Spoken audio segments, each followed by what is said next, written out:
Anyone can tell you the news. We welcome Diamond and Silk. Mark Zuckerberg will end up, and it's going to be a face without the book. Book without the face. Hey, Megan, how are you? Now they're chipping away at the normalization of pedophilia, and the left is embracing this type of behavior. We welcome Dinesh D'Souza. I know I ticked him off. In a certain sense, it's a giant up yours to Obama, and that's why the left is freaking out over it. Jack Kennedy and LBJ, Clinton, and the double standard from the left. Yeah, I love how the left does nothing but push the most bizarre practices down our throats and up our tailpipes. It takes a real man to tackle the hot issues that really matter. Michael Hart is the man of this house. Welcome to the Michael Hart Show.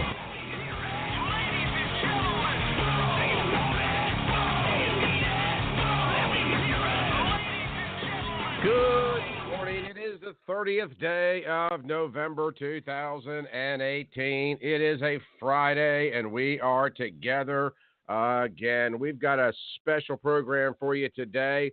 We're calling it our Situational Security Show. We have no idea what the long-term name is going to be because this is certainly something that we anticipate continuing in the future.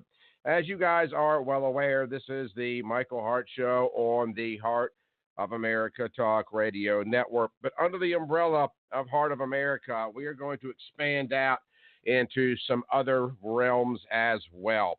One of them is going to be related to unknown American history. We've talked about that so many times. But another one kind of came to mind about a month or so ago, believe it or not, in a dream. Yeah, it was in a dream. I'm laying in bed one night, and I'm thinking, because there have been so many requests over the years from people since the original the Situational Security Summit that was done in Birmingham, Alabama, that we were being asked to do it again. Now, this was back when the show was on a terrestrial tower. 4,500 people came out and visited with us on a Saturday morning, learning about how to handle a gun, what to do in an active shooter situation, what to do if you didn't have a weapon, the fight or flight response, first aid tactics, etc. Obviously, we can't cover that kind of information simply in a 1-hour broadcast. But we are going to start it off today. And the impetus for this was the shooting recently in Birmingham, Alabama at the Galleria shopping mall. And for those that might not know, and I realize in the state of Alabama, which is where we're broadcasting live from, the majority of you certainly are following the story. But as the program has grown, we're beginning to get a lot of attention, not only in other states, but internationally. We have a mall in Birmingham, Alabama. 2 young men get into a fight. One man draws a weapon and fires upon the other. There's an incidental fire or incidental shot that strikes a young girl. The assailant flees, but another man, presumably with the assailant, pulls a weapon. We don't know necessarily why, but local law enforcement shoots that person dead. Now we realize that the person that local law enforcement did in fact shoot was not the shooter himself. We don't know if the second person was involved or the person that was shot was involved in the altercation. This is an ongoing active investigation. We do know that the shooter has been apprehended in the state of Georgia, brought back to Alabama for trial as this case continues to unfold. But several different things occurred to me here, and I'm not going to get into the political aspects of it, but this is the reason that I wanted to assemble this panel today. Now, who we have with us today is Dan Wos, the author of Good Gun, Bad Guy, Destroying the Anti-Gun Narrative. Gregory Hopkins, a Time to Kill author, talking about Christian pacifism, and Beth Alcazar, who has penned a book. She also works for the United States Concealed Carry Association, Women's Handgun, and Self-Defense. This is not going to be necessarily a pro-Second Amendment program, although we are all pro-Second Amendment people. Because here's where it kind of hit me right between the eyes, so to speak. Here we have law enforcement. Whether or not they jumped too quickly or not is a debate for another day. But we do know, as these events are unfolding in this very large mall that is populated on Thanksgiving evening, there have been multiple reports of people with concealed carry permits that began to draw their weapons. And I just can't help but think what a remarkable opportunity for even further disaster and tragedy that could have been. Here you have presumably dozens of people that have heard this gunshot, are attempting to respond to the gunshot. And I think we need to start having conversations as Second Amendment supporters, as gun carriers, as proponents of the Second Amendment, our responsibility in this situation. How do we respond if we know law enforcement is on site? How do we respond if we don't know if law enforcement's on site? And then you can even take it by extrapolation, if you will, and look at things like, a lot of the churches that I attend has a very heavy police presence. Some churches don't have police officers, but there are armed congregants. Some of them are known, some of them might not be. So as we continue to defend our Second Amendment rights, which frankly I don't feel like need to be defended. They were defended 200 plus years ago. But as we continue to have those discussions, where do we come down as Second Amendment advocates in situations that could have escalated? I don't want to get into the politics of it. I don't want to break down the response of local law enforcement. I'm just looking at ways that as concealed carry personnel, if you will, we can keep from harming one another. This is our very first attempt to bring in multiple people at one time, so hang on tight. We are going to hope that the technology works the way we theorize it will. So let's go out to Dan Wos. Dan, are you there for me?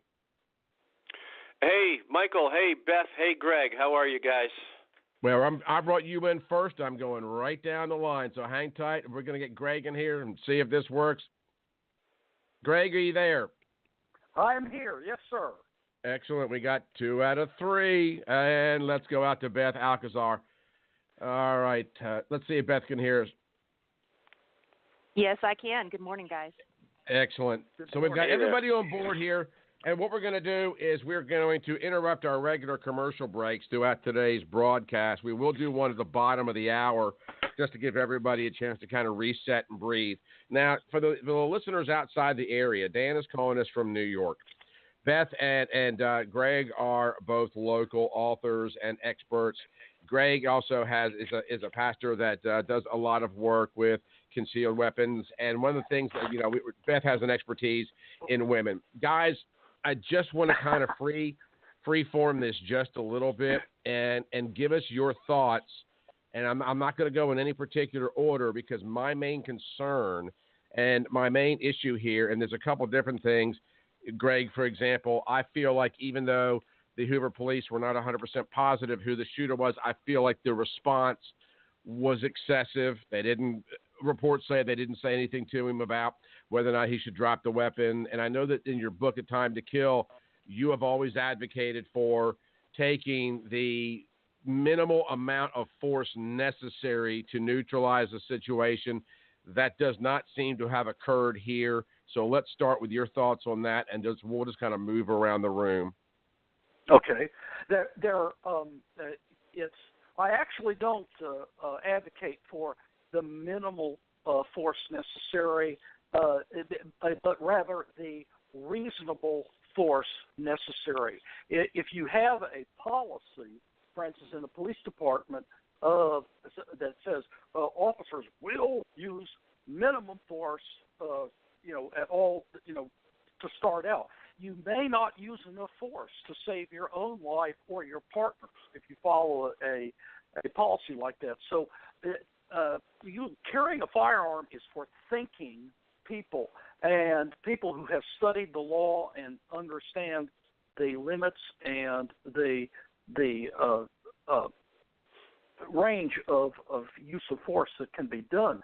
And so we have to be aware to use the proper force necessary with that. So let's kind of toss this out there to each one of you. And what we'll do is, Beth, I want to start with you, and then we'll go to Dan and back to Greg. Imagine for 1 second, it doesn't have to be the Galleria, but for one moment, you are in a situation where shots have been fired. There is a very high likelihood that there are other people in this situation that are carrying. Beth, how do you respond to that situation? What is your immediate response? Do you draw out? Do you take cover? Do you assess the situation? How do you suggest that we act in that very first few seconds, knowing that the situation is unfolding? Well, ultimately, I think this goes hand in hand with what Greg was mentioning. We have to think about reasonable force. And if you do believe that shots have been fired, it would not be reasonable at that point if you don't see anything or observe anything that poses immediate danger to yourself. It doesn't make any sense to draw a weapon at that point.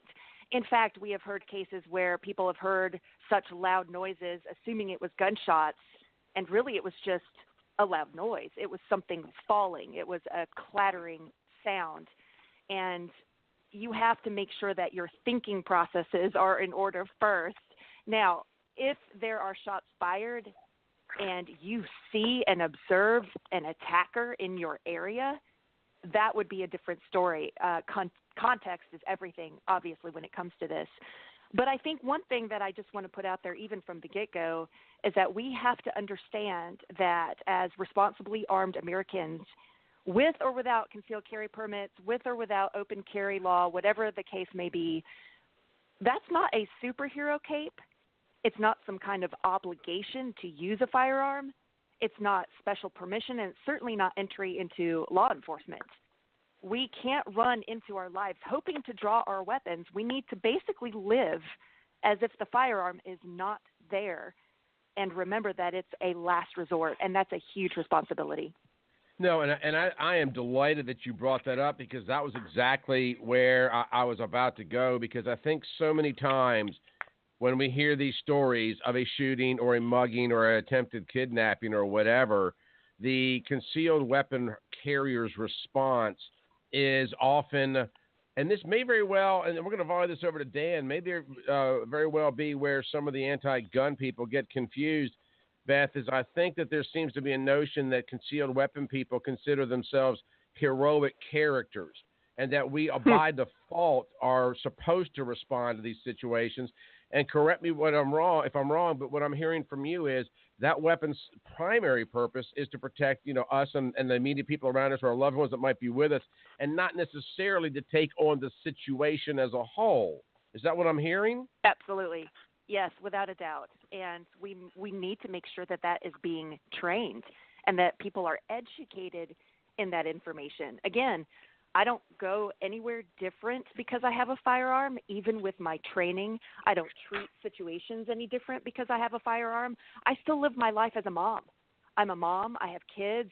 I'm a woman. I'm a wife. And I have to remember that it's not just about being physically safe, as Greg kind of alluded to as well. It's the legal and financial safety as well as moral and ethical safety as well. We are not out there to assist law enforcement or become law enforcement as much as we're there to hopefully have an equalizer and an opportunity if someone directly impacts me or the loved ones with me. We've also got Dan Wos with us today, the author of Good Gun, Bad Guy, Destroying the Anti-Gun Narrative. Dan, do you think that people, kind of going back to what Beth just said and what Greg started, do you think that people on the left understand that for those of us that are responsible concealed weapon carriers, that we don't lead with our gun, but that our gun follows us?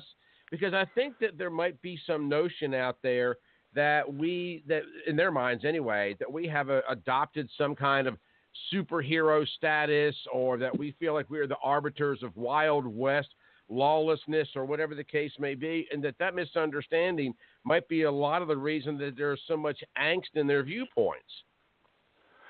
Yeah, that's exactly right, and I totally agree with Beth and Greg what they said. As a matter of fact, some very good points there.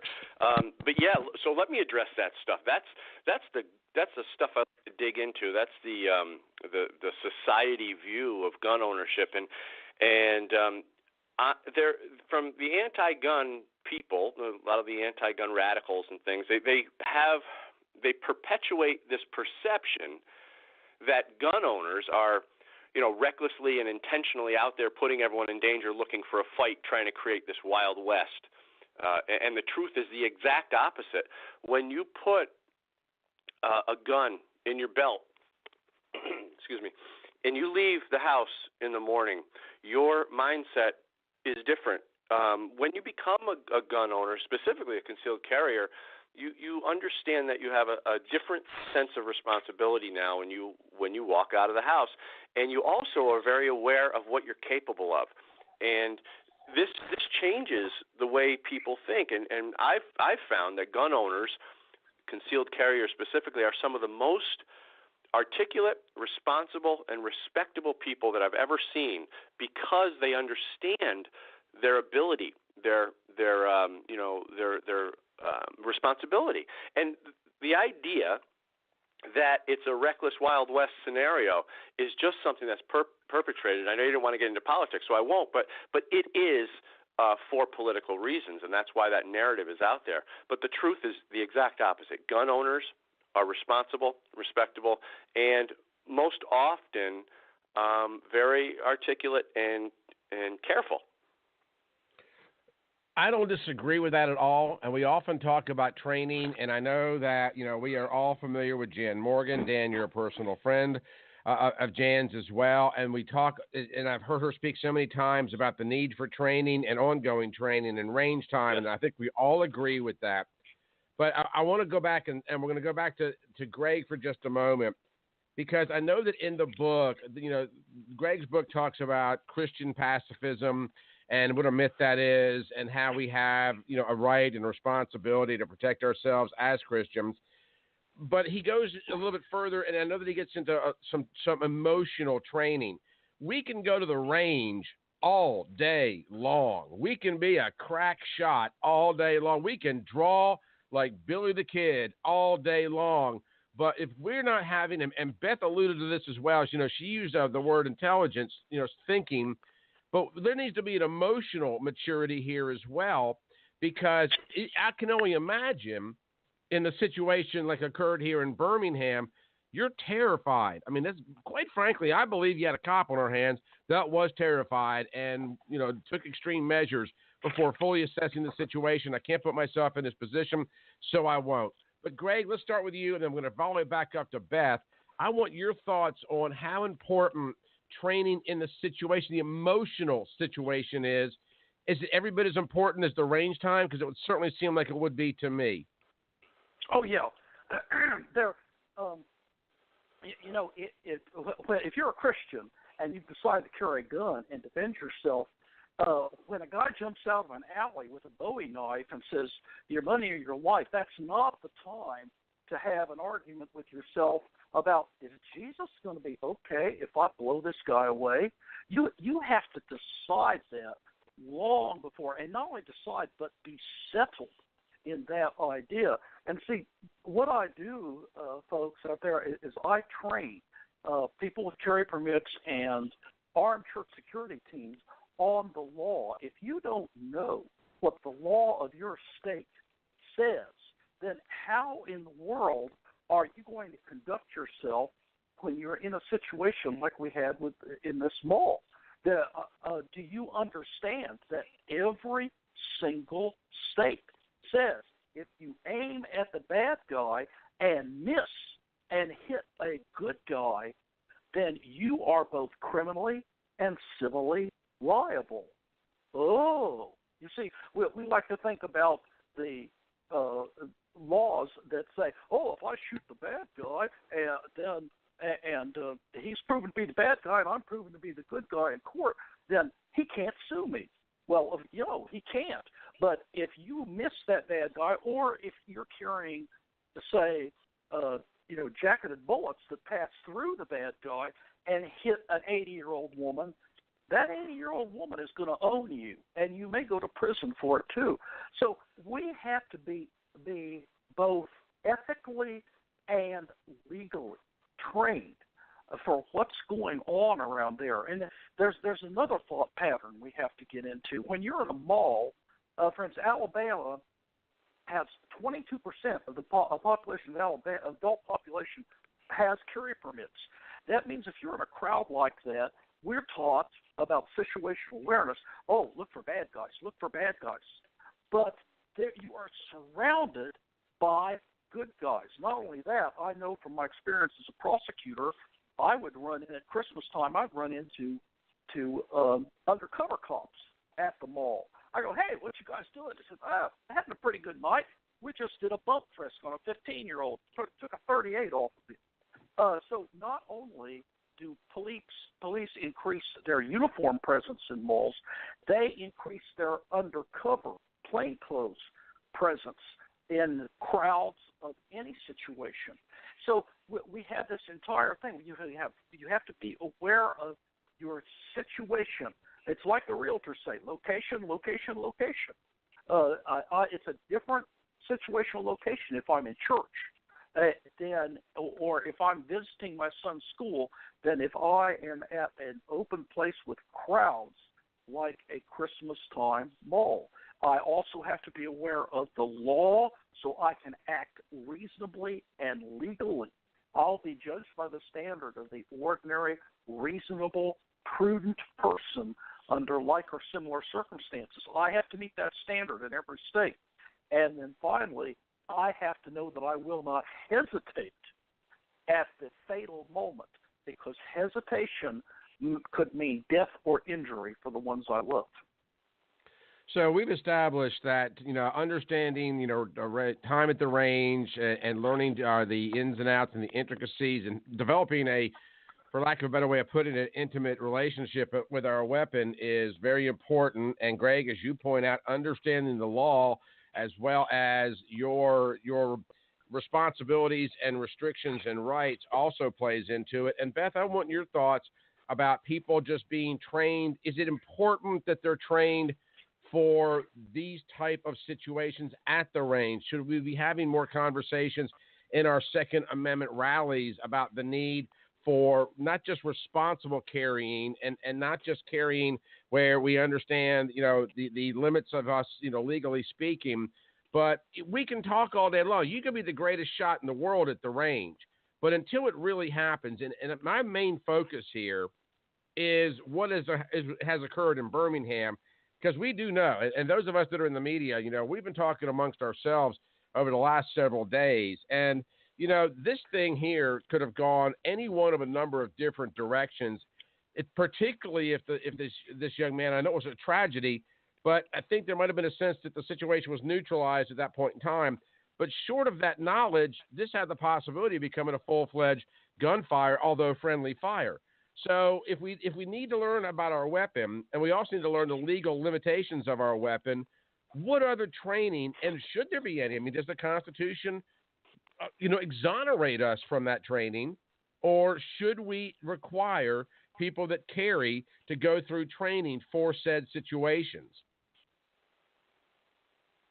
Oh, those are some very loaded questions, and hopefully I can provide some thoughts to that. First and foremost, as an educator at Hart and an educator for 2 decades now, I think training is of utmost importance. I think it needs to be the top of the list for anyone who decides to have a gun for home protection, self-protection, or even just for fun if they're involved with shooting sports. You need to be trained. And, of course, training to use the firearm proficiently and effectively as far as getting a good shot is fantastic. But what we really do need to see is more of the scenario-based situational training, and that means involving shoot houses or simunitions or specifically defensive firearms classes. And these types of classes can basically cover the types of issues we're struggling with, the legal issues, the financial issues, the moral issues, the ethical issues. And with that, kind of to summarize it, it gets people in the right mindset for carrying a gun for self-defense. We have to understand that it's a decision you make every single day. It's a huge responsibility, but mindset and situational awareness is really everything. That is the most important thing. You don't want to have trainers out there teaching their students that if they come across a bad guy with a gun, they need to draw and engage that target. It's the complete opposite. We really need to teach the avoid, escape, defend in that order every time. And that's something that you're going to pick up in these kinds of classes where, again, it's great to have your basic pistol. It's great to have marksmanship. But what's more important is that we understand what the body's natural responses are going to be under stress and train to those responses with a firearm. So let me ask this question, and I'm not trying to be open-ended here. I want to give folks some answers, but I also want to speak to the anti-gun crowd to understand that we, as gun owners, also grapple with these issues, because I think there's a sense, and Dan and I, when I was mentioning to Dan earlier, I think there's a sense that there's just a bunch of jacked up, loaded up cowboys out there looking for a fight. And, I'm so delighted that I got you three together today, because I'm hearing the emotion and the attention to detail and the thoughtfulness and the thinking that's gone into it. So, Beth, I'll just stay with you for just a moment. Let's assume a situation does break out, forgetting the crossfire and everything.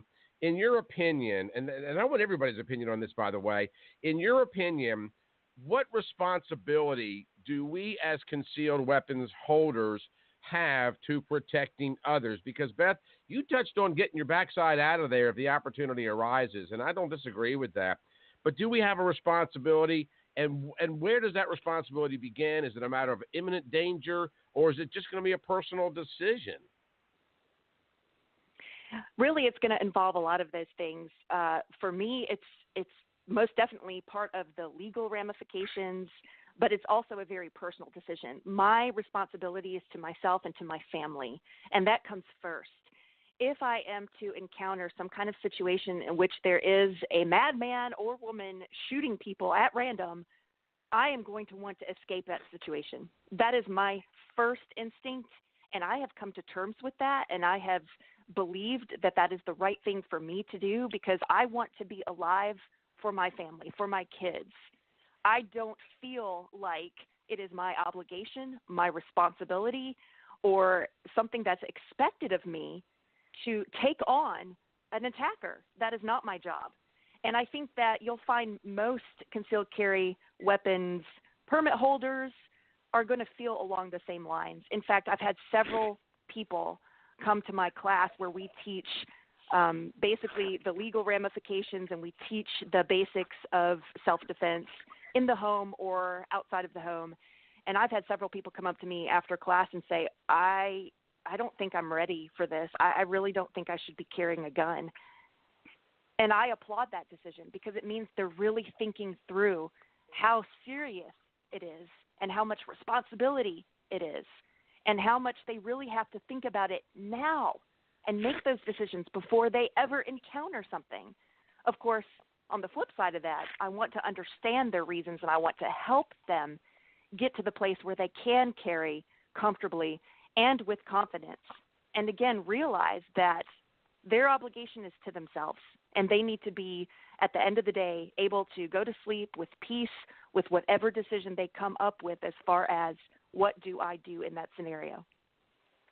I find it fascinating that you're talking about making these decisions beforehand. I mentioned yesterday or the day before that, I had a Marine friend of mine, and as well as a professor from Auburn University who has since moved out west. The Lieutenant Colonel Stretch Dunn has since passed away, but they wrote a book called Professionalism Under Stress, where the entire context of the book was practicing life's situations, not just guns. I mean, the matter was if you are confronted with this set of stimuli, that instead of thinking about your response, it becomes automatic. And Dr. Dyson was very much into personal training. Colonel Dunn was obviously brought the military perspective into it, but that the decisions, as you point out, Beth, were preordained, because I think that was one of the things that has been bothering me a little bit about the Galleria thing. Is the Galleria shooting is the shooting itself is tragic enough, but it's the response from the people that were there that, from what I'm understanding, we were seconds away from, possibly people that were not knowing what was going on, making decisions and behaving in a manner to protect themselves that could have been so dangerous to so many other people. And it's apparent that there were some people present that did not have the presence of mind to have already made those decisions. Greg, from a Christian perspective, do we have a responsibility?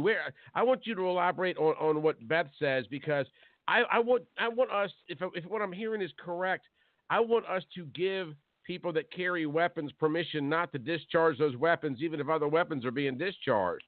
And I'm not saying we shouldn't be heroic if that is the last resort, but do we have a responsibility to protect people at the risk of our own lives only because we're carrying a weapon or because we're a Christian? Yes. Psalm 144 says, praise the Lord because he traineth my hands for war. That means that God doesn't, like everything else in the Christian life, it is disciplined faith. And just as I don't walk up to a person I don't know on the street and start haranguing them about being saved, I have to have a tactical idea and a practical idea of how to use my firearm. And like Dirty Harry famously said, a man's got to know his limitations. And we need to know both our legal and personal limitations when we're trying to help people. I can't help people anymore. Maybe if they fall into a lake like I could when I was 20 years old and I spent 7 years lifeguarding. I don't have those physical abilities anymore. I have, even though I have an obligation, a moral obligation under Christ to help and aid people, sometimes I have to realize that I'm just not the person to do that right now. And that's where training comes in. That's why I train in my 6-hour course. I train people about the fight or flight reflex and what it does. When that kicks in, the first thing that's going to happen is you're going to have the adrenaline release is going to cause trembling in your hands. That's going to cause a great degradation of your ability to place a bullet on target at any distance. People have to realize those kind of things, and that within seconds, that trembling is going to spread to your entire body. There are all kinds of things that are going to happen. Perceptions will change. Your ability to hear what's going on from other people around you is going to be severely limited. You're going to get tunnel vision on the person that's threatening you, and you have to realize that you might not see cops or someone else or even hear them identifying themselves as cops. And so when you are in these kind of situations, you have to remember that no one else can see your halo. Yeah, you don't have a white hat and, as Beth said, a Superman suit on that tells everybody that you're the good guy. You have to be able to understand and deal with these things before it happens. Just real quickly, because I want to get to Dan, then we have to take a real quick break. But let me ask this question, and I'm going to ask it of Greg, and we can come back to the other side and ask it of Beth as well. But I think I understand her answer already. But I'm going to get Dan's thoughts also here in a moment. But Greg, if I'm a concealed carry or weapon holder, and I am, and I'm in one of these events, is it okay for me to run or hide or flee as opposed to draw my weapon, or do I have a responsibility to draw it at any cost? No, you do not. Like Beth said, our first obligation is to God. Our second obligation is always to our spouse and kiddos. And God would rather have us around to teach and take care of and provide for those people. Our first obligation, especially if our family is with us, is to get them to safety. Those are the people we are legally and morally responsible for before we are responsible for anyone else. Dan, before we take a break, we're having some very in-depth conversations here about the morality of gun ownership, the need for training, the need for responsible response. In your travels and dealing with the anti-gun narrative, I know so much of this has superimposed itself over the Second Amendment, our constitutional rights. But do you think if more of the anti-gun crowd understood that there were people out there such as ourselves that are having these very intuitive, hopefully informative conversations, that we take it as seriously as we do you think they'd be a little less frightened by it? Yeah, I think so. If they didn't, if they weren't so caught up in the political narrative, I think everything would be a lot different. And I got to say, some of the things that Greg just said were just so spot on. I was hoping to talk a little bit about that. He pretty much said everything I wanted to say, but let me just add a little bit to it. If the anti-gun crowd understood how gun owners and concealed carriers intellectually talk this stuff through like we're doing today, they would have a different perspective. They don't know that because they're never told that. They don't see us having these conversations. And what happens is and on the other hand, we can have these intellectual conversations and we can talk about we can imagine and we can hypothesize what's going to happen in a situation, how we're going to react. But Greg nailed it when he said, he talked about the fight or flight adrenaline dump.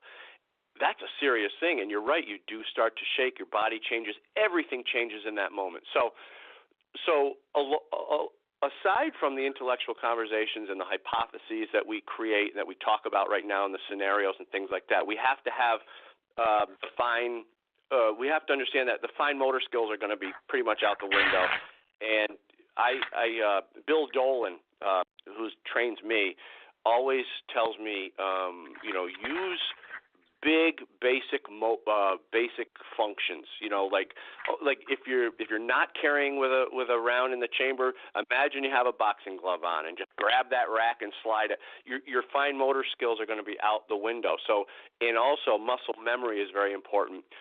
That draw is important, and having that drawdown to the point where you can do it in your sleep and you know exactly where your sights are going to end up, and you know exactly how quickly that gun's going to come out of your holster. All the muscle memory stuff is very important, and understanding the fine motor skills will be thrown out the window, and trying to train with the understanding that the adrenaline dump is going to be fierce.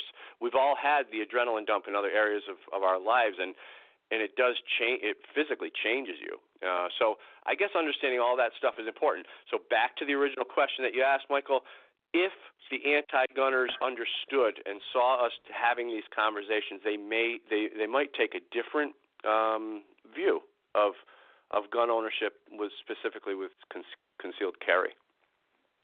Very well said. Guys, I want to take a real quick break, but we're having a conversation with Dan Wos, Gregory Hopkins, and Beth Alcazar. We're going to keep this up to about the top of the hour. We come back to the other side. Guys, I want you to tell the listeners a little bit more about what you do, about your books. By the way, you can go to heartofamerica.net. Go over to the shop tag, and you can pick up a copy of I've read all these guys' books, and it's great stuff. And it gives you a good idea of how not just defend gun rights, but how to defend yourself. Because we got to remember the gun itself is a tool. Let's stop focusing so much on the fact that it's a weapon. It's a tool for safety and security. In this situation, it was a tool that fortunately in Alabama did not have to be used by those that were assembled there. But responsibility means everything. Dan has written a wonderful book, and Gregory has, as well as Beth, and I've spoken at events with these guys also. So go to heartofamerica.net, or you can check it out at michaelhartshow.com. The books are at both of those locations. We come back on the other side. I want you guys to tell us, and I'll just go in order, a little bit more about what you do, about what you'll learn in your courses, and what you'll learn in your books. So y'all stick around. You're listening to the Michael Hart Show right here on the Heart of America Talk Radio Network.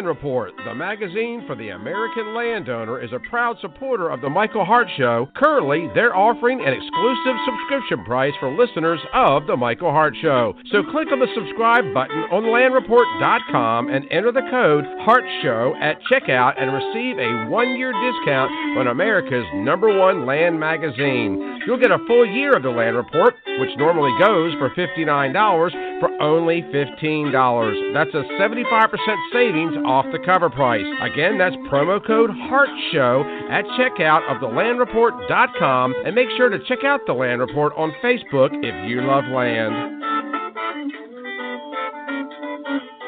Is your home's crawl space making your... Let Alabama Water Management inspect your crawl space today. A wet, moldy crawl space can cause serious foundation problems. They are breeding grounds for disgusting odors, polluted air, potentially harmful allergens, and volatile organic compounds that can actually make breathing difficult and the air in your home very unhealthy. Don't take chances with your family's health. If your home has a crawl space, call Alabama Water Management today for a no-cost, no-obligation crawl space inspection. Find Alabama Water Management on Facebook or on their website at ALAH2O.com.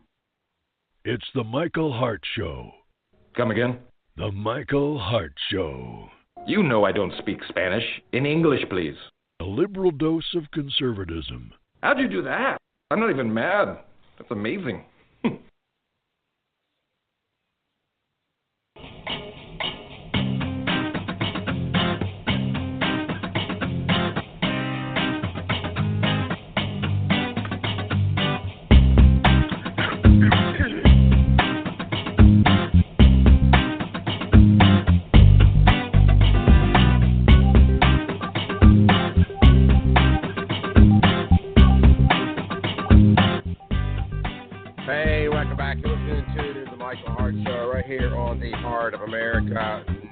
Check out the website. Brand new website, by the way, heartofamerica.net. A big thank you to Tolly Williams from Liberty Tech for making that happen. He has just been such a great supporter of the program. The books of all three of our experts are up at the Michael Hart Show website or heartofamerica.net. But go over to the shop tab, and you can click right through to their respective links, and they'll take you over to the website where you need to purchase the book. One of the great books and one of the great, the author of Women's Handgun and Self-Defense Fundamentals is Beth Alcazar. Beth, tell us a little bit more about the book and what you train. I guess it's primarily the ladies, but what you train, because I'm loving what I'm hearing from you today, and we definitely have to do this again. But tell us more about Women's Handgun and Self-Defense.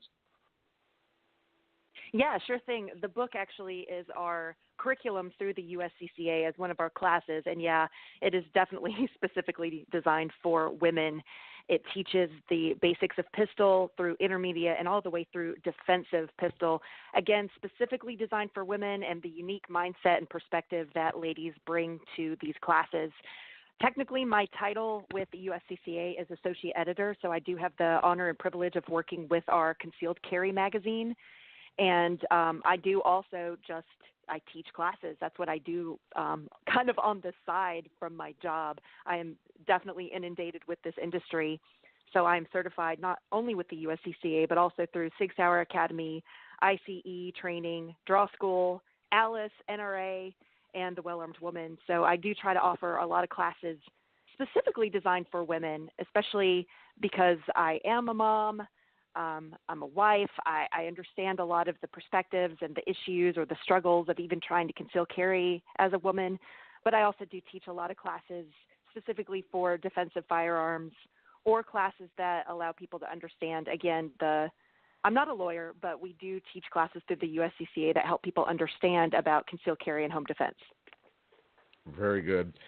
Greg Hopkins is the author of A Time to Kill, and I think one of the things that I have found the most interesting about some of his work, I've read that book as well. I've interviewed all three of these guys before, and I'm so delighted to have them here. But one of the things that Gregory had brought to my attention that I hadn't really considered before is the legal ramifications, not just of carrying, but when you're in this situation.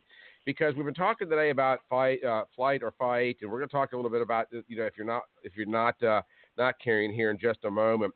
But I think if we're trembling, as Dan had pointed out, and you're scared and your adrenaline's really pumping up there, are you about to make a decision that could be life-altering? And one of the things that Greg talks about, in addition to many others, is the legalities of utilizing your weapon. Tell us about A Time to Kill, Greg. This is a book, as I say, that is written by a Christian gun nut lawyer. And I didn't just intend, after 40 years of teaching the Bible, to give a purely theological viewpoint, but I meant for people to have something practical they can put in their hands and show that God's Word gives us practical choices and commands for real life. You know, God says that He commands us to defend the innocent, but with all legal force. It's not a matter of vengeance, and it's not a matter of just doing what I think is okay. It is always in the context of legal force, and so that's how I put it in the book. I also talk about Jesus and the military and police. The military were the police back then, and Jesus, nor any of his followers, ever told anyone to quit the military. I think it would help people with PTSD from combat to understand that God knows the difference between murder, which is the intentional, unlawful killing of a human being, and self-defense, or killing in combat, or killing in law enforcement. He blesses us for that. He blessed Abraham. He blessed David. He will bless us. And that also that Jesus didn't teach pacifism. I show turn the other cheek, live by the sword, die by the sword, from the biblical standpoint that they have, and also that Jesus taught home defense and defense of property on every occasion that he had a chance to do that, and not once when he had a chance to preach pacifism did he do so. It's a totally man-made thing. So God's word, whatever it is, it applies to us today, and and so that's one of the reasons why as I used to teach Huntsville police as a city prosecutor, use of force, I now teach civilians in a 6-hour class of how to judiciously use force in Alabama. And I want to say that Beth's book is fantastic. Even if you're a man, you can learn from this book. It's got great illustrations. She thinks about a lot of basic things that are baffling to people new to guns, that she answers those questions that a lot of us who have been in it so long, we just kind of skip over, because that was something we dealt with a long time ago. Beth gets down to the basics and works you from there to proficiency. This is a book that every family can profit from. And I can't say enough about her book or Dan's books. Dan is one of the best thinkers in the firearm movements, that if not the best, that I have ever run into.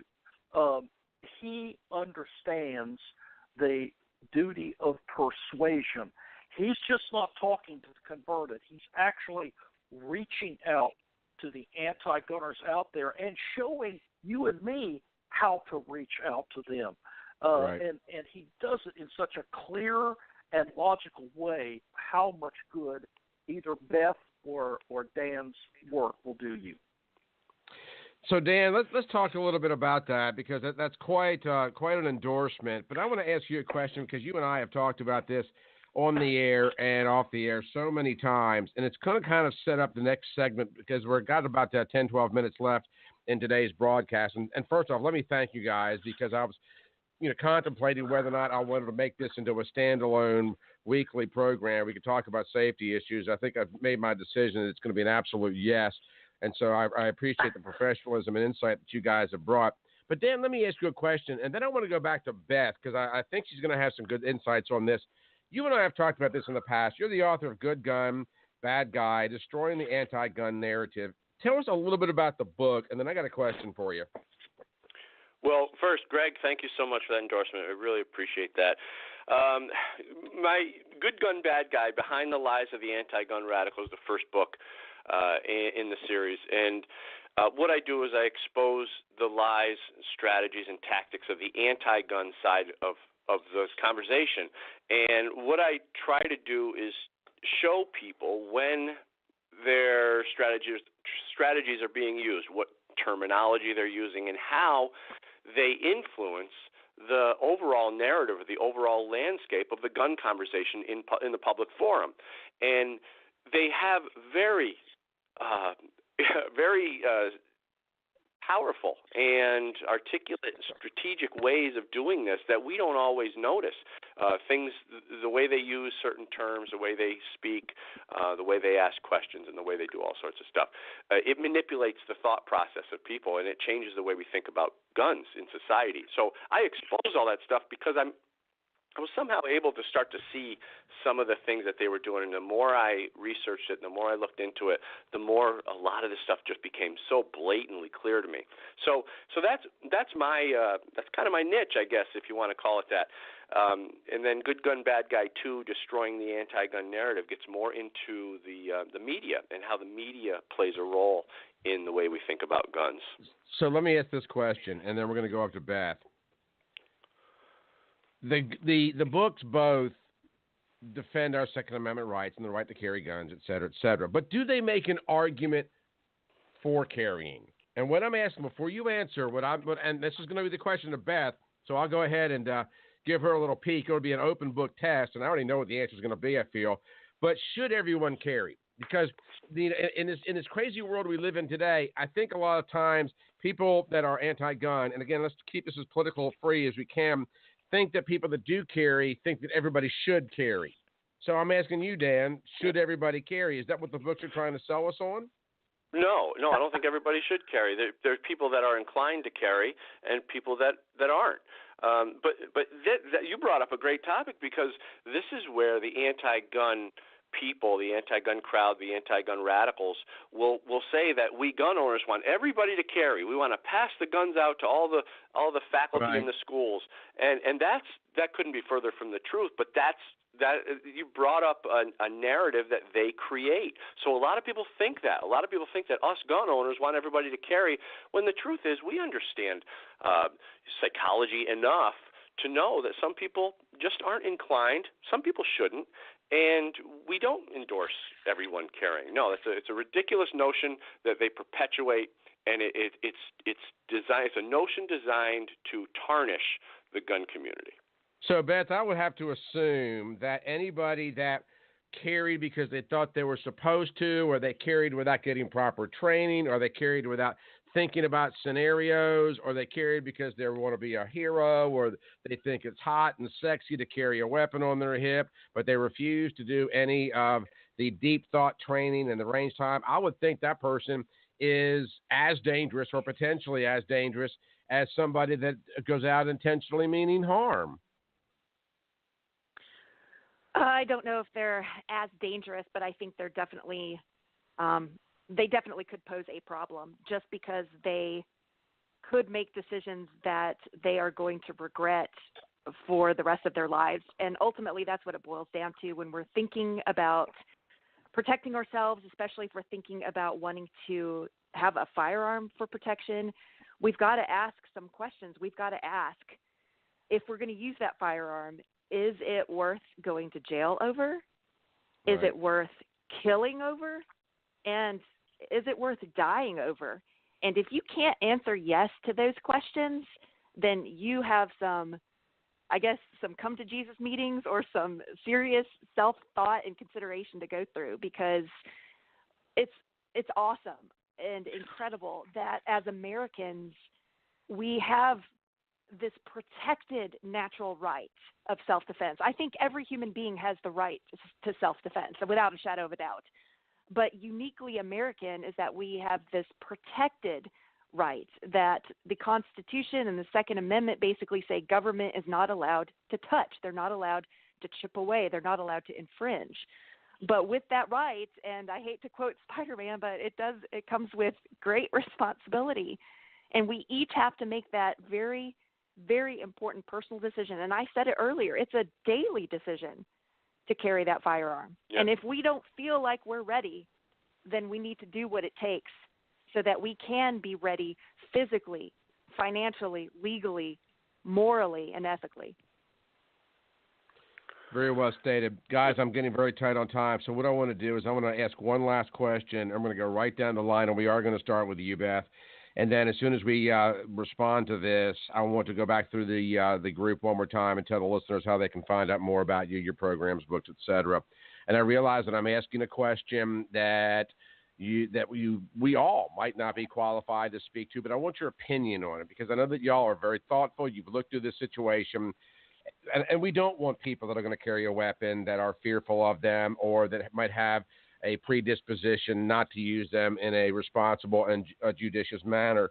With that said, let's assume for one moment, and again, we'll start with Beth, that we are in a situation that we have an active shooter. It is not just an active shooter on a college campus that might be blocks, even a mile away, but one where we are in close proximity, like what happened in Birmingham.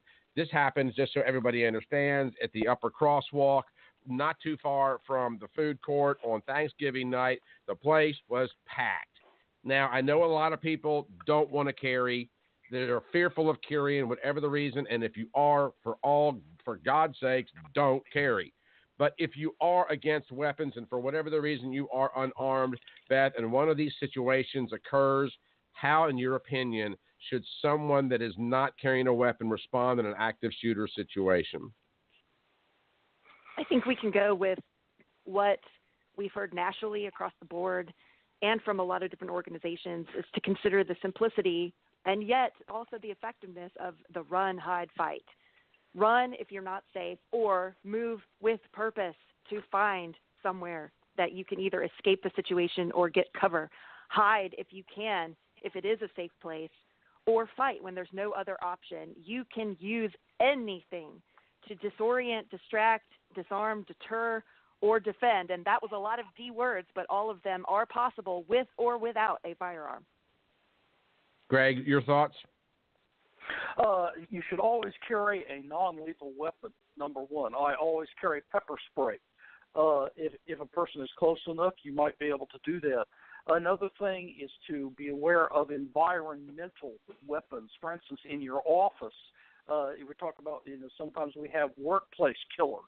A good thing to know would be look around your office and look at heavy staplers, fire extinguishers, large books, and think about, or your coffee cup, and say, that would hurt. And be aware that you can use those kind of things. Another thing is to be aware. Most people don't know the difference between cover and concealment. If you are under concealment, the bad guy cannot see you, at least temporarily, but he can shoot through that mannequin you're trying to hide behind. If you're behind cover, that you're behind something that cannot be shot through. So if you can't move, if you can't run, there's a lot of stone and other things, and that stone is often wrapping steel. Get behind something like that until the killer is distracted and you can make a break for it and run. All of those things I'd recommend. Very good. Dan, what are your thoughts on if we are not armed, we're not willing to be armed, we're in an active shooter situation, maybe even in close proximity, how do we respond? Is there anything that we can do in addition to what Beth and Greg have suggested? Well, no, what they suggested is great.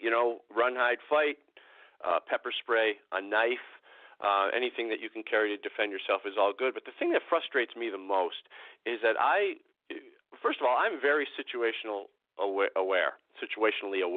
And, you can ask my wife. We go into a restaurant, and she knows that I need to sit where I need to sit. And she's okay with that because I need to see the room. I need to know what's going on. And most gun owners will understand that. But what frustrates me the most is people who are completely delusional or completely unaware, rather, of their surroundings, whether they got their face in their phone or whether they're doing whatever, and they just have no clue. Yeah, so that's the first step is start to learn a little bit more about situational awareness and get good with that. Because here's the thing, and here's the ironic thing about the anti-gun people. If there was a situation like you're talking about, you're in a mall or whatever, and a shooter comes in and he demands everybody get down on the floor and he starts killing people and creating havoc, that the anti-gun person, the person who's rallied against guns their whole life, while they're laying on the floor, crying, begging and praying for their life. Guess who just became their new best friend? It's the guy or girl with the gun. And I think that just to make that point is enough. Situational awareness, consider carrying a firearm if you're inclined to do so, and understand that there are good people around you who are there, who can take care of business if the need should arise. Well, I want to before we go through where we can find out more about you guys, I do want to double down on what you just said, Dan, because today's program has been, because it was inspired by what happened in Birmingham, Alabama, but today's program has been about situational awareness as it relates to an active shooter. But it does apply everywhere. You know, some months ago, I was when this program was on the terrestrial tower, I was heading back to my home, which is in the club district back in the day in downtown Birmingham, and it's late at night. It's 9:30, 10 o'clock at night because I was on the evening shift at that point in time. Come to a traffic light, and a white sedan pulls up next to me, blaring music. The windows are all blacked out. Think for one moment I did not notice this car. And for somebody that makes their living very oftentimes poking the bear, I was very aware of that. And whenever I come to a traffic light, no matter where I am paying attention to the car to my left or to my right. You know, when I park at the mall, am I parking under, a lighted area? Is it if it's dusk and it's going to be dark when I come out? Pay attention to the lighting when you come out. Pay attention to somebody that might be in their car when you walk in, and you walk out and they're still in their car. And so and particularly during the Christmas season, you know, open trunks and open hoods and people that seem to be loitering around. It's not just a matter of being in the mall and something going down, because, you know, the thing is, if we are aware, and Dan, I really appreciate you, pointing out the phone thing. We are so distracted by everything. And before you know it, somebody's getting mugged or worse because they didn't see a very suspicious character right there in front of them. So, you know, Beth has been pretty much all morning long about not putting yourself in a situation where you're going to have to deal with this. And if you do find yourself in your situation, remove yourself from that situation prior to having to use your weapon. And so I completely agree with everything you guys have been saying. But we have to be aware of where we are at all times, especially, and I don't mean to create a large amount of suspicion, but I do mean to create a large amount of suspicion, because the world is that, well, I mean, it's true, is it not? The world is that crazy, at least it can be. Yeah. Right. I mean, I'm certainly not going to go to the bad side of town, you know, with my weapon on my hand, with a wad of cash in my pocket, with my Make America Great Again cap on. You know, there's just certain things, you know, you just don't poke that bear. And so I appreciate you guys. You have no idea how much I appreciate you guys popping by and talking about this. Beth, let's start with you. Great book, Women's Fundamentals, but as Greg pointed out, very applicable to men as well. But tell how we can find out more about your organization. Your book is up on the website, heartofamerica.net. People can get it right there. But if they want to find out more about you and your organization, where can they learn more? Yeah, you could definitely go to USCCA's website. That's the United States Concealed Carry Association, if anyone didn't know, and that's usconcealedcarry.com. But I also say, hey, come pop by Facebook and find me at Pacifiers and Peacemakers with Beth Alcazar. I'd love to interact with the listeners. Well, you know, you and I are also friends on Facebook, Beth, and I got to say, some of your personal page posts are quite amusing. You definitely have a way with words and a way to communicate, because I love the family stuff, the stuff about the dogs, all that kind of stuff. It's absolutely hysterical. Beth, thank you so much for popping by today, and I definitely want to be able to call when you're getting. Well, thank you. It was an absolute joy. Greg, tell us how we can find out more about A Time to Kill. Yes, the Time to Kill also has 3 chapters on the Bible and the death penalty. So if you want to know how God feels about that, and you might end up on a jury someday, you want to be informed on that. As I say, it's 40 years teaching the Bible, and I have 30 years now as a licensed attorney. I do expert witnessing. I was in Clarksville, Tennessee, helping defend an off-duty sheriff's deputy in a case just last Tuesday. But I train. My main job is training these folks that need and want to know the law, especially church teams. You can contact me on email at Hopkins_Greg at Comcast.net if you'd like me to come speak to your church leadership about some training. And we now have my class for Alabama, my legal defense class. It's Alabama Legal Defense Academy, is now on video and online, and you can order it at www.alabamalegaldefense.com. You can also order the book from there as well. Very good. And Dan, wonderful, several books that you've written, a couple books you've written right now, and you always create such a great narrative. And we want people to understand that we really do think these issues through. If you're compelled or you're so compelled to want to defend your right to carry and change people's minds about our right to carry, we're not trying to sell people on carrying a gun. The last thing I want out there is somebody carrying a weapon that doesn't want to carry a weapon. But for those that love to convert people and to teach people and to train people and at least to get them to thinking a little bit more, how can folks find out more about you and your books? Well, first of all, thanks, Beth and Greg. They're good friends and top of the heap. These two they really know what they're talking about. I'm honored to know all you guys, and honored to be here with you today. So thank you. And the book is Good Gun, Bad Guy, and the title is very specific for a very specific reason. They can get Good Gun, Bad Guy or Good Gun, Bad Guy 2 at goodgunbadguy.net or goodgunbadguy.com, or they can search Good Gun, Bad Guy on Amazon. Did you notice how many times I said Good Gun, Bad Guy? I did. You're turning into quite the marketer. Well, it's been a blast, guys, and we definitely are going to do it again. As a matter of fact, we're probably going to create a standalone podcast that will deal with just these issues, not just situational, not just active shooter situations, but a whole host of different things that we need to be aware of, how to respond in automobile accidents, first aid, thing of that nature.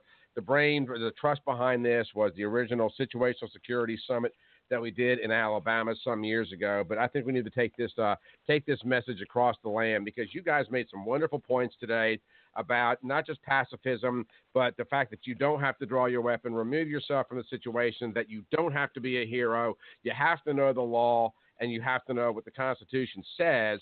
But similarly, you need the right training, not just how to aim the gun, but when to aim the gun and what you can do to keep from aiming the gun. And I cannot tell you three how much I appreciate you, Beth Alcazar, Greg Hopkins, and Dan Wos. Thank you all so much for doing this today. Thank you. Thank you. It's been a privilege. Well, it's been my privilege. We'll be back on the other side, gang. Going to take a real quick break, mop up this particular program you've been listening to, The Michael Hart Show. We're a little bit late on time, so we're going to jump right into it. Y'all stick around. Got about 20 minutes to go.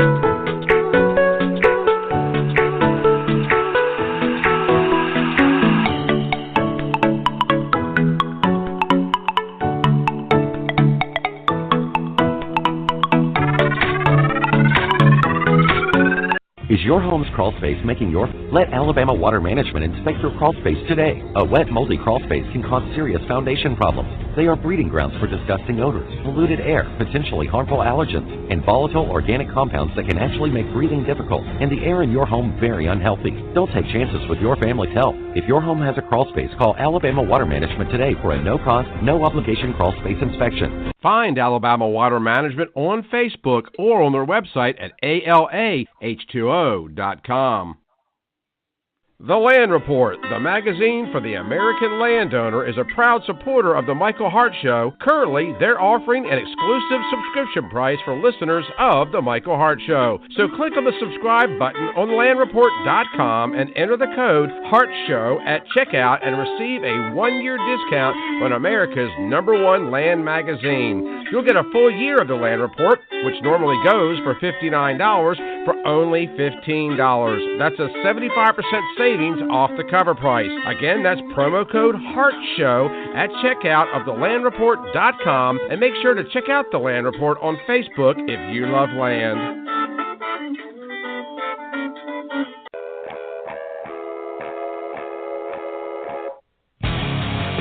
The anyone can tell you the news. We welcome Diamond and Silk. Mark Zuckerberg gonna end up, and it's gonna be a face without the book.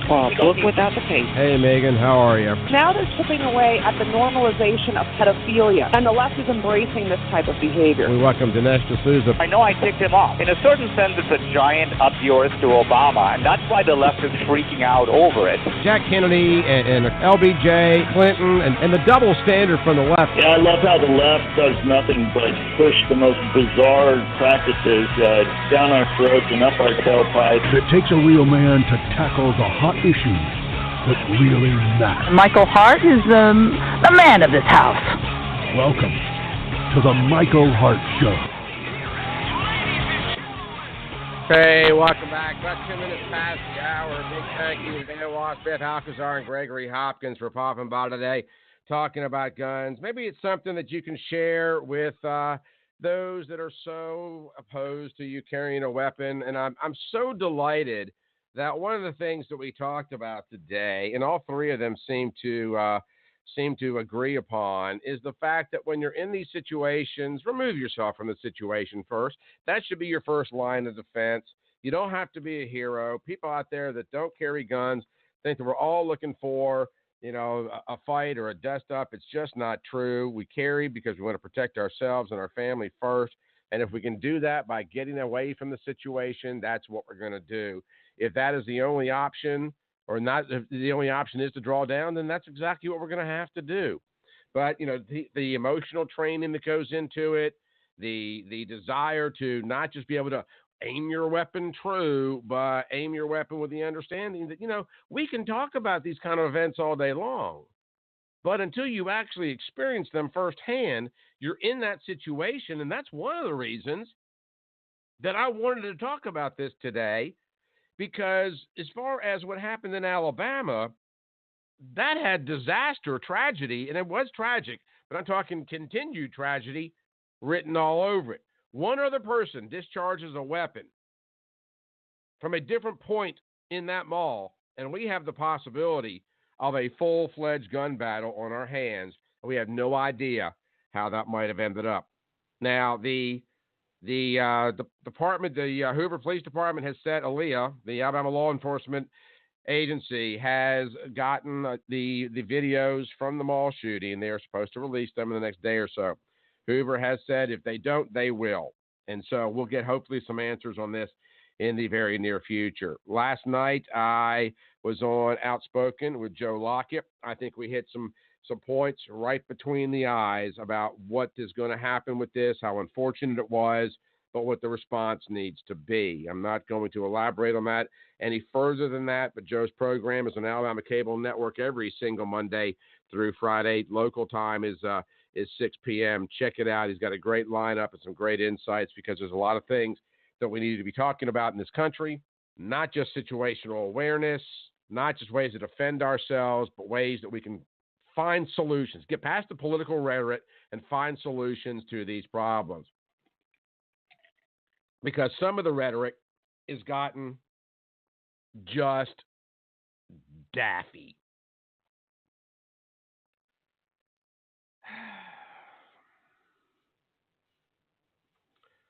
Rudolph the Red-Nosed Reindeer is bigoted and seriously problematic. Yep. That's from a report in the Huffington Post. The Huffington Post news site was lambasted by saying that Rudolph the Red-Nosed Reindeer was seriously problematic over claims that it features sexism and bullying. Viewers are noticing that the story may not be so jolly after all. Oh, my gosh. Rescue me from LL Bean. Beetlejuice line. If you didn't see it, it doesn't make any sense.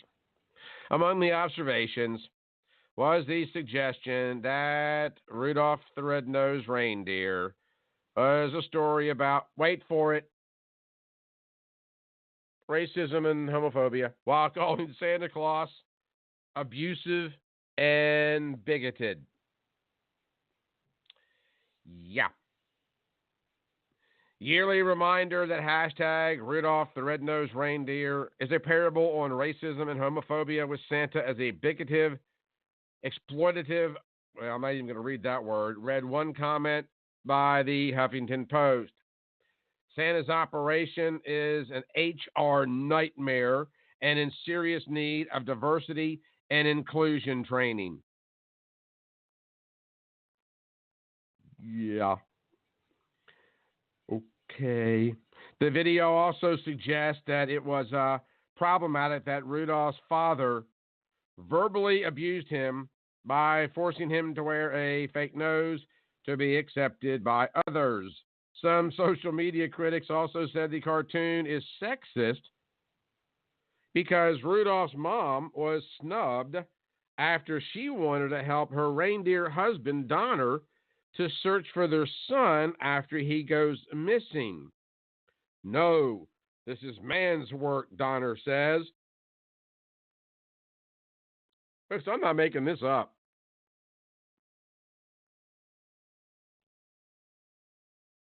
I need to invest in a ball pit. You know, I can do the show jumping through balls or in a safe space or I don't know. What else can we do? Because I'm maybe looking out my window, I can see the sidewalk of the street that I live on. Maybe when I get off the air today in about 10 minutes, I'll run up there and write MAGA on the sidewalk and see if people run away. Maybe to keep the Jehovah's Witnesses moving past my house. Oh, that was so rude. Yeah. The Huffington Post's effort to highlight the perceived bigotry of the movie has attracted tens of thousands of negative comments, most of them mocking the video, not the Rudolph video, but the video by the Huffington Post. Oh, look, something people like and enjoy. Let's go ruin it, tweeted a young lady by the name Rebecca. If you try hard enough, you can find offense in almost anything, Chloe Wesley tweeted and seconded. Others pointed out that the Huffington Post misunderstood the cartoon as the troubling characters learned their lesson in the end. But the bigoted characters learned that they were wrong. It's a teaching moment. It doesn't endorse the problematic stuff. This, according to one Twitter user, Robbie. Even President Trump's son, Jr., weighed in on the topic, tweeting, liberalism is a disease. Remember last week we talked about how a Charlie Brown Christmas was, or Charlie Brown Thanksgiving was racist. Explained to you the underpinnings of that, and that it was actually Charles Schulz was the impetus for the desegregation of animated features because of his addition of Franklin, the black character in the Peanut strip. But that was lost on the left as well.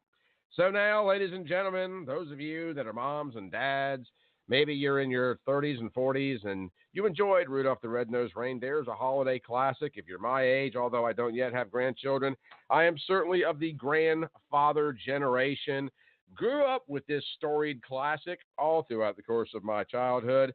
Watched it with my children as well. So as you bunch of racist, bigoted, misogynist, bullying, loving Americans, well, when you get ready to watch these cartoons with your kid, just remember that you are a low life for supporting this kind of animated animosity. We're going to take a real quick break and come back on the other side. You're listening to a Friday edition of the Michael Hart Show here on the Heart of America Talk Radio Network. Stick around. We're coming right back.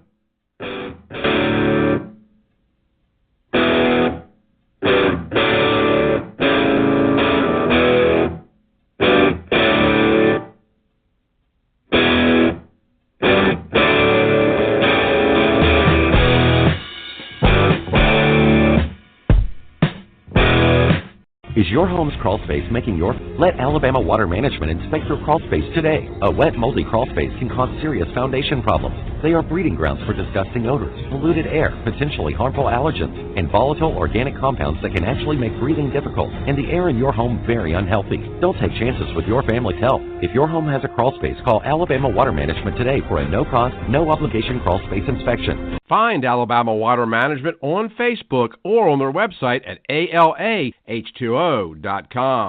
If you're a fan of The Michael Hart Show and are enjoying the daily commentary, interviews, and audio shorts, then please consider supporting the program financially. Creating a daily talk program takes a great deal of time and money. Although corporate sponsors are always welcome, the real support comes from people like you, the regular listeners.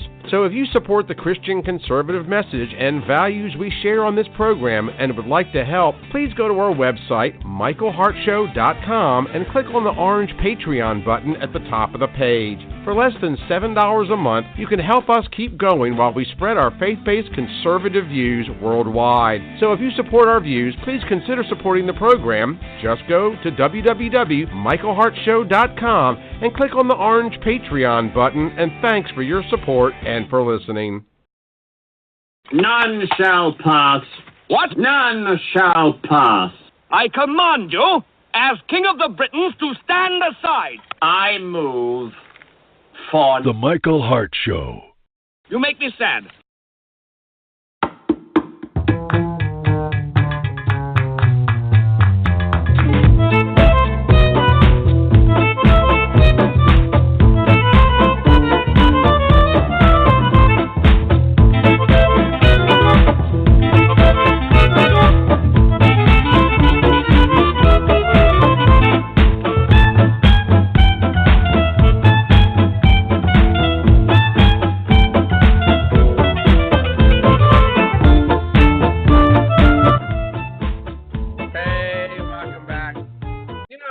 Every family has that one person. Now, not your drunk uncle. We got those too. But that one person, and maybe they're not in your family, maybe they're in your extended friends. Remember the SNL skit back in the days when SNL was a little bit funnier? A little funny? Doug and Wendy Weiner. Or Doug and Wendy Weiner. Everything they did was a downer. Every party they went to was ruined. Every time they got around to a social situation, they just brought the room down. There was that perpetual cloud. Almost like, Pigpen in the Peanut Strip. Liberals are like that too. I swear they would ruin ice cream on a spring day watching a deer drink from a brook. Now, is there bullying in Rudolph the Red-Nosed Reindeer? Actually, there is. But the whole point of the movie, the animated short, is to counter that.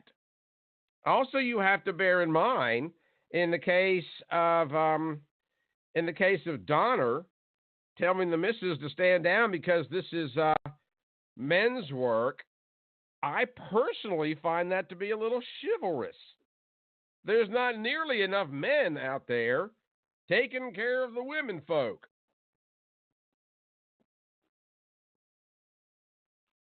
They lived in the North Pole. There was the possibility that the abominable was going to kill them. He almost got Eichhorn Cornelius and Rudolph and Clarice. Why in the world would Donner ever put the missus in harm's way? He was being gentlemanly and chivalrous. But no, apparently, he was being misogynistic. There's not a chance in the world. If I have a relative that is trapped on a mountainside or floating down a rapid stream or missing in a gunfight, I'm going to take my wife with me to go search for that person. I love her and respect her too much to put her in harm's way. And this is exactly, yet again, proof positive that really and truly, and this is not my opinion, by the way, gang, liberals really are wired differently. They, we spend so much time trying to convince them and convert them. And I've had this conversation with my friend Gina Loudon so many times, because Gina and I disagree on this. She's written books. She's been at the White House. She's been on Air Force One the last couple of weeks. She's hanging out at Mar-a-Lago. I love the woman dearly. I truly do. Been friends for years. But she is all about converting people from liberal viewpoints to conservatism. I have lost the fascination with wanting to do that years ago. And the reason is, you can't fix, let's just not go Ron White today, but you can't fix uninformed. They really do think. They process things differently. Going back to the situational security debate or conference or show that we had today, the fact that they think that the gun narrative or anything that any of our guests had written was to try to sell them on the idea of gun ownership, where nothing could be further from the truth. We just want you to respect our right to do it and understand that we really do talk about these things. We really do pay attention to them. We really are concerned about them. But that doesn't seem to permeate the very unintellectual thoughts or the emotional thoughts that so many people on the left lay claim to and hold dear. So now enter a Charlie Brown's Thanksgiving. Now Rudolph the Red-Nosed Reindeer. Mark my words, you want some good money? You want some smart money on it? Charlie Brown's Christmas coming up next. And there will likely be others. Oh, and the ostracization of the Grinch. He was so ostracized. He ends up becoming heroic in the end, but he was bullied by a capitalistic culture, those smug people. Little Cindy Lou Who, she represented the capitalist muck that would bring down an otherwise anguished Grinch. Those Who's. Damn those Who's! Good grief. Liberals, take my advice. Go out and have yourself a drink. Or do whatever it is you have to do. But you definitely got to take a bath, because you have got to get over some of your angst and your consternation. As entertaining as it is to us on the right, you're going to do yourself an intellectual injury. And that's one of the reasons I'm not concerned about converting you to conservatism, but just letting you know that it's going to be all right. Trust me, it's going to be okay. That's it for us. That's it for Friday. That's it for the week. Y'all go check out the heartofamerica.net website. It's brand new. Go look at it. It's an open house today. Go visit it just to see what we've created for you over there. And thank you to Talia Williams for doing that. Go over to the shop tab.